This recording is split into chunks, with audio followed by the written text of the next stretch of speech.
कुछ दिन पहले खबरें आई थी कि आतंकी सरगना हाफिज सईद जैसलमेर से लगती सीमा से लगते कुछ गांव का दौरा करके गया था और उसके बाद अब एक और ताजा इनपुट ये भी मिला है कि खालिस्तान और लश्कर ए तैयबा के 14 से 15 आतंकी कमांडो भी पाकिस्तान के जैसलमेर से लगती सीमा इलाकों में देखे गए थे।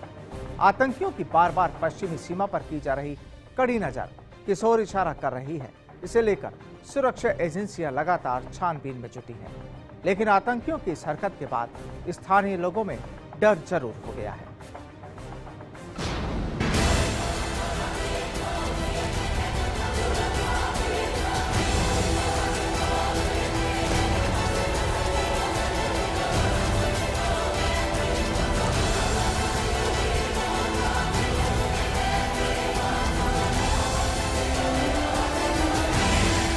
दहशतगर्दों की नापाक करतूतों को अब हमारी सुरक्षा एजेंसियां भी अच्छी तरह पहचान गई है। हाल ही में पठानकोट एयरबेस पर हुए आतंकी हमले के बाद हालांकि आईबी ने पूरे देश में अलर्ट जारी किया हुआ है और इसी कड़ी में बॉर्डर पर भी हमारी सुरक्षा एजेंसियां चौकन्नी है। सरहदी इलाकों में आबादी का विस्तार होने से सीमा सुरक्षा बल को निगरानी करने में दिक्कतें भी झेलनी पड़ रही है। आलम यह है कि जीरो लाइन के करीब कई गाँव और ढाणियां बसी हुई हैं, जहां चौकसी को लेकर परेशानियां सामने आ रही हैं। इस सीमा के दोनों ओर रह रहे लोगों का रहन सहन, खान पान, पहनावा और बोली एक जैसी है। ऐसे में घुसपैठियों की पहचान कर पाना सीमा सुरक्षा बल के लिए एक बड़ी चुनौती बन जाता है। साथ ही आपस में रिश्तेदारियां होने से घुसपैठियों को आसानी से आश्रय मिल जाना बल के लिए सबसे बड़ी परेशानी बनकर उभर रहा है।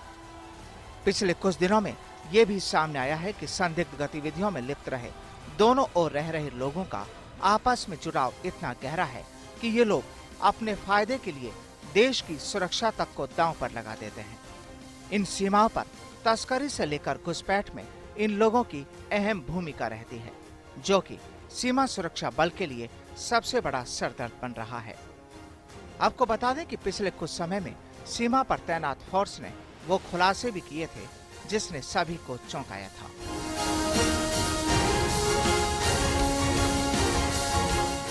सामने आया है कि 2012 में सीमा पार से आई 8 किलो हेरोइन यहां पहुंची थी। इस मामले में एटीएस ने जैसलमेर जिले से 4 आरोपियों को गिरफ्तार किया था।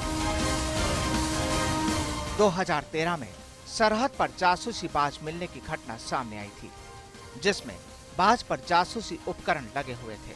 हालांकि इस बाज को पकड़ लिया गया था और जांच के लिए एक विशेष कमेटी भी बनाई गई थी।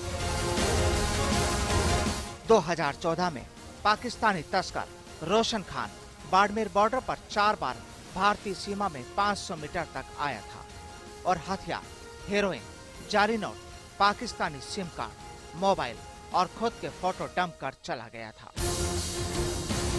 भारतीय सीमा में तस्कर नबिया के कुर्गों ने ये डिलीवरी उठाई और पार कर दी थी। 2015 में बाड़मेर और जैसलमेर में सीमा पार से करीब 45 करोड़ की 9 किलो हेरोइन आई थी, जिसे बाड़मेर और जैसलमेर के दो तस्कर इसकी यहां आपूर्ति करने की फिराक में थे। 2015 में ही जैसलमेर से सटी पाक सीमा पर 3 पाकिस्तानी बच्चे फेंसिंग के नीचे गड्ढा खोदकर भारत में दाखिल हो गए थे, जिन पर सीमा सुरक्षा बल की नजर नहीं टिक पाई थी।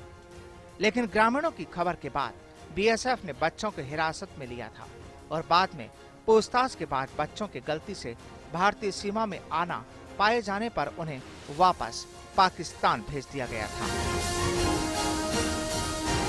देश की पश्चिमी सीमा स्थित जैसलमेर जिला अपने स्वांत स्वभाव के लिए जाना जाता है और दुनिया भर के सैलानी अपनी भाग दौड़ की जिंदगी में सुकून की पलों की तलाश में यहाँ आते हैं। लेकिन जिस तरह पिछले कुछ दिनों सीमा पर गर्मी बढ़ी है, वह सुरक्षा एजेंसियों के लिए तो बहुत बड़ा सवाल है, साथ ही ये बहुत बड़ा चिंता का विषय है उन तमाम लोगों के लिए जो इस इलाके में रहते हैं और इस इलाके में सैलानी के रूप में घूमने के लिए आते हैं। जैसलमेर की सरहद पर अगर सिलसिलेवार चीजों को देखा जाए तो किसी बड़े खतरे के आने की सूचना को पुष्टि करता है। फर्स्ट इंडिया न्यूज के लिए सूर्यवीर सिंह तंवर, जैसलमेर।